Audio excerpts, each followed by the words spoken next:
rambut itu karena ada DNA, ada rekaman-rekaman DNA yang dikandung di dalam badan memori itu gitu. Nah itu yang ketiga. Lalu yang keempat, yang paling dalam ini adalah lapisan,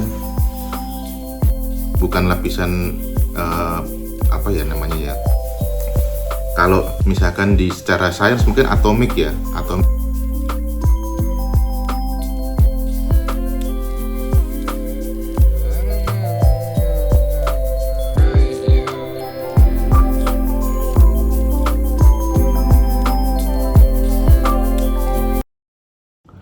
Assalamualaikum warahmatullahi wabarakatuh. Salam damai, salam sejahtera, salam bahagia, salam kebajikan, dan salam yang indah-indah. Om Swastiastu. Ketemu lagi dengan saya, Yahya Rifan Daru, di channel Sinau Urip. Baik, hari ini hari Jumat ya. Saya mau pengen cerita ya, tapi mungkin bukan cerita, tapi mungkin pengen membahas suatu topik yang saya rasa sih cukup menarik ya. Jadi biasanya ini sebenarnya cerita mungkin saya sendiri dan beberapa orang rasa sih pernah mengalami ya, tentang mempertanyakan kembali tentang eksistensi diri manusia, terus sebenarnya itu substansinya apa sih gitu. Terus biasanya itu memang pertanyaan-pertanyaan, namanya pertanyaan eksistensial ya, itu muncul ketika manusia itu mengalami dark night of the soul gitu. Jadi malam gelap jiwa. Jadi kayak semacam ketika berada di titik rendah kehidupan, atau mungkin biasa diidentifikasi dengan sebutan ujian atau cobaan hidup. Nah, biasanya orang-orang menyebutnya begitulah gitu. Jadi seolah-olah itu ujian itu kayak semacam proses yang memang itu berat gitu loh. Jadi intinya seperti itu ya. Emang kenapa berat? Karena memang dirasakan ya kita mencapai satu titik yang nggak sesuai dengan idealisme atau ekspektasi seperti itu. Nah, jadi ketika kita berada di fase dark night of the soul itu biasanya itu ada titik di mana kita mentok, benar-benar berserah diri. Jadi memang seperti yang udah saya bahas sebelumnya itu. Jadi lalu muncul pertanyaan-pertanyaan seperti di manakah Tuhan gitu. Terus sebenarnya itu hidup ini untuk apa kayak gitu. Terus aku ini siapa gitu. Akhirnya mempertanyakan pertanyaan tentang status, identitas. Nah, ini yang saya pengen bahas sebenarnya itu lebih ke identitas ya. Identitas diri atau status atau manusia sendiri itu tuh apa sih gitu. Nah, di sini manusia itu memang pada umumnya terjebak dengan identitas. Identitas itu sebenarnya bukan identitas sebenarnya gitu. Maksudnya itu misalkan nih kita berprofesi sebagai misalkan saya ini seniman gitu, atau saya ini apalah gitu, desainer gitu. Nah, ini kan identitas yang diciptakan manusia sendiri sebenarnya, yang memang diciptakan atas latar belakang pendidikan atau pengalaman atau segala macam itu yang akhirnya melekat dan membentuk seolah-olah itulah si diri ini gitu, si jasad ini gitu.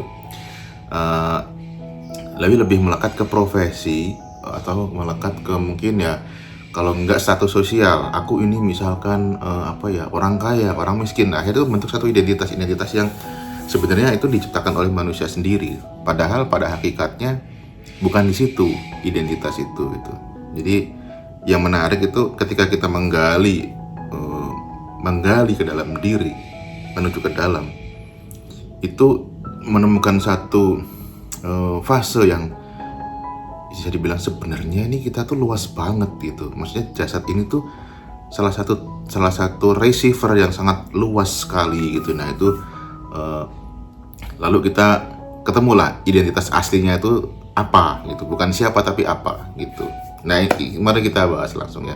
Jadi pertama kita pasti akan ketika hidup masih kecil ya, sekolah lalu menemukan minat atau bakat, lalu masuk ke sekolah yang lebih spesifik atau perguruan tinggi, universitas spesifik, misalkan saya seni dan desain gitu, terus nanti yang lain juga menemukan, akhirnya pada saat bekerja sesuai dengan bidangnya masing-masing, inilah identitas-identitas yang bukan sebenarnya identitas palsu yang melekat pada setiap orang, yang akhirnya menjadi membatasi. Nah, jadi kayak semacam membatasi ruang gerak pikir, terutama ruang pikir dan ruang gerak kita untuk menjadi berkembang sebagaimana mestinya manusia gitu. Jadi misalkan aku nggak bisa kayak gini karena emang udah terpatok dari awal, itu memang sudah dibatasi seperti itu. Terutama tentang pemahaman ya. Kalau tentang pemikiran itu rasanya memang ada kapasitas otak yang berbeda. Misalkan nih otak kanan dan otak kiri itu keseimbangannya mana yang lebih dominan. Jadi itu memang nggak bisa dipaksakan. Misalkan saya dominan ke otak kanan, disuruh mikir otak kiri sangat pusing gitu. Jadi memang itu, kalau itu kan bawaan genetik dan bawaan DNA ya. Jadi memang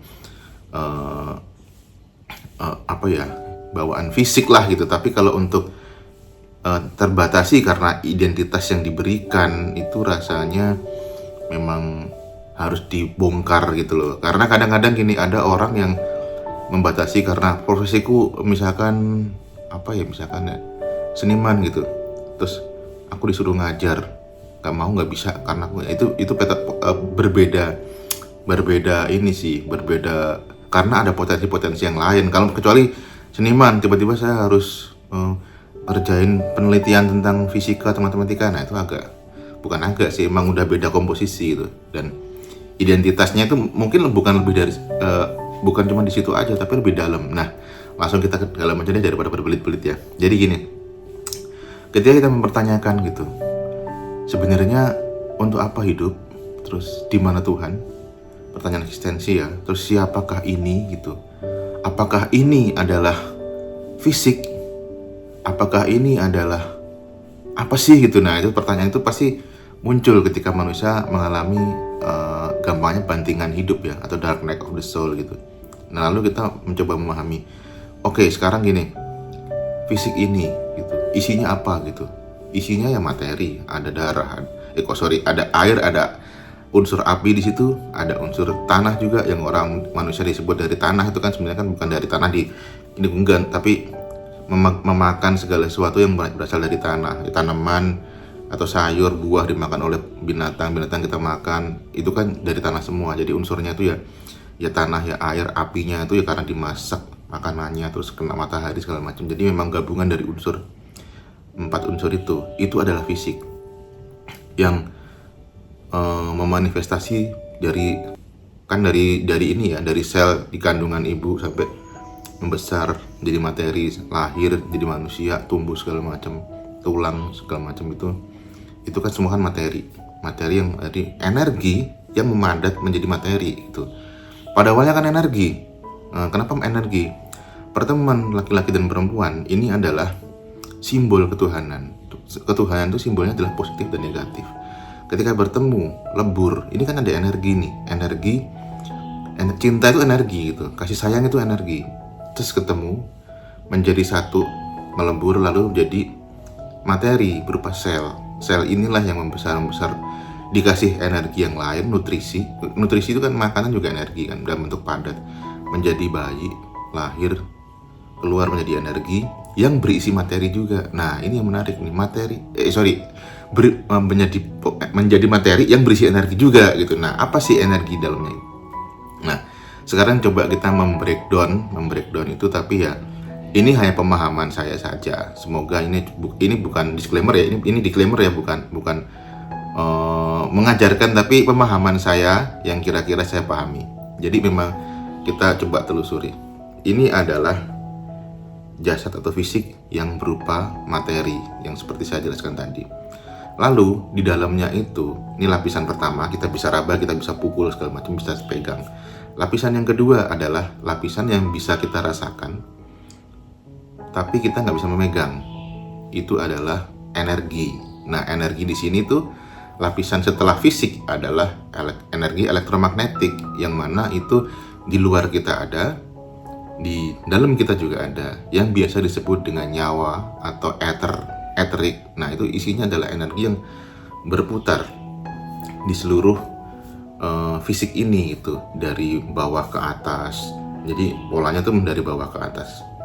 Dan itu bisa kenceng bisa pelan tuh tergantung dari bagaimana kita ini sama ini itu mengelola. Jadi akal, rasa dan tindakan itu memanage-nya gitu, seperti itu. Jadi lapisan kedua adalah lapisan energi atau nyawa atau elektromagnetik gitu. Yang mana ketika apa namanya? Gampangnya apa ya? Kayak kelistrikan gitu loh. Ini kan fisik, ini kalau kan nggak ada nyawa kan diem kan mati gitu. Tapi ketika ada energi yang itu kan bergerak, Oke lah.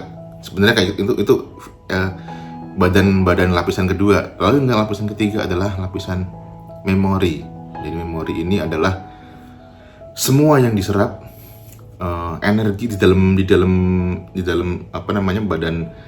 Kan di senyawa itu kan isinya ada ion, ada cahaya, ada atomik. Nah, itu pokoknya semua itu senyawa ya dikumpulkan tuh jadi satu energi. Itu di dalamnya itu ada memori. Jadi itu adalah satu kecerdasan. Udah merupakan satu kecerdasan memori yang kita akses dari DNA sebelum kita lahir.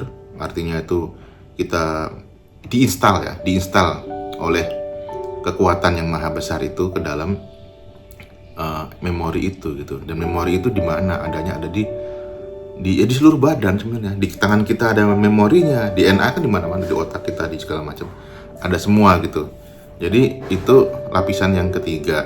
Jadi tadi lapisan fisik atau materi, terus yang kedua lapisan etheric atau energi itu yang menggerakkan atau kelistrikan. Yang ketiga lapisan memori. Nah, tapi pusatnya lapisan memori ini atau badan memori ini ada di otak sebenarnya. Tapi memang sebenarnya di setiap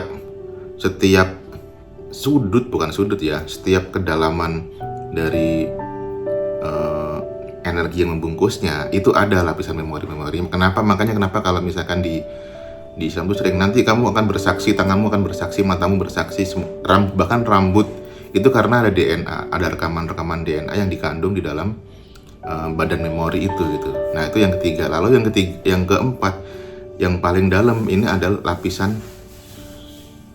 bukan lapisan apa ya namanya ya. Kalau misalkan di secara sains mungkin atomik, tapi ini lebih ke esensi atau substansi. Jadi yang disebut dengan lapisan ruh itu ada 4 lapisan lagi. Jadi ada gampangannya kalau di Jawa itu sedulur papat limo pancer ya. Nah, pancernya ini tuh yang disebut lapisan keempat atau lapisan apa kalau mungkin kalau gampangannya kalau di teknologi itu gampangannya bukan prosesor ya. Prosesor itu otak ya. Dalam prosesor itu ada memori. Mungkin lebih ke ruh atau jiwa gitu aja. Tapi ini aku belum menemu padanan atau persamaan biar gampang gitu. Nah, ini dibungkus oleh lapisan-lapisan lagi yang ada 3 juga gitu. Dan ada gampangannya nih kalau di agama ya, ada yang paling luar nih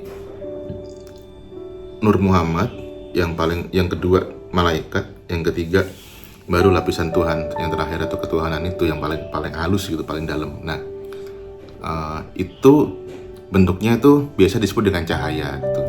Cahaya itu kan foton. Kalau di atom itu kan cahaya itu kan foton kan. Tapi foton tuh biasanya tuh lebih ke arah malaikat sih, yang menyampaikan informasi lalu bentuk jadi perbuatan. Nah, perbuatan yang dicontohkan itu biasa disebut dengan Muhammad itu dalam versi kecil ya. Nah, jadi lalu identitas diri itu apa sebenarnya gitu? Identitas diri itu sebenarnya gabungan dari semua itu, dan pada intinya ya si inti tadi itu yang lapisan ketuhanan terakhir itulah. Jadi seperti dialah itu yang memercik, menginstal dirinya ke dalam titik manusia, lalu menjadi bentuk-bentuk yang berbeda dan fungsi-fungsi yang bermacam-macam yang memang tujuannya itu untuk ini ada fungsinya ini ada fungsinya seperti itu. Kayak kayak menyebar gitu loh. Jadi itu terus menyebar terus sampai nggak terbatas, sampai nggak tahu sampai kapan. Nah itulah eksistensi atau bukan status, bukan identitas diri yang kita ciptakan sendiri dari pengalaman masa kecil sampai dewasa menjadi sesuatu atau menjadi profesi, tapi adalah identitas diri itu adalah ya bagian dari kesatuan itu gitu. Jadi bagian dari kesatuan yang mempunyai kesatuan sistem ketuhanan yang mempunyai fungsi yang berbeda-beda. Kira-kira sih seperti itu. Mungkin masih sulit ya nangkepnya, tapi nggak apa-apa, mungkin nanti akan dibahas lebih detail. Kalau misalkan ada pertanyaan boleh kita breakdown, karena menjelaskan tentang sistem ketuhanan itu nggak cukup cuman hitungan menit atau jam, karena emang itu sangat luas sekali. Dan identitas, ya intinya kembali lagi ke topik identitas palsu atau bayangan kita itu ya sebenarnya kita ciptakan sendiri. Kita mengidentifikasi diri kita sebagai apa gitu. Aku orang kaya, aku orang miskin, atau aku profesi ini segala macam bla bla bla. Aku si ini si itu. Itu adalah identitas palsu yang kita ciptakan sendiri. Dan pada esensinya ya kita itu hanya percikan aja sih gitu. Setiap manusia ini hanya percikan aja. Jadi nggak percikan dari sistem ketuhanan itu. Intinya sih tentang identitas ya lebih ke situ sih gitu. Oke, baik, untuk ini cukup sekian ya, daripada bingung. Semoga ada manfaatnya. Assalamualaikum warahmatullahi wabarakatuh. Salam damai, salam cerah, salam bahagia, wabarakatuh.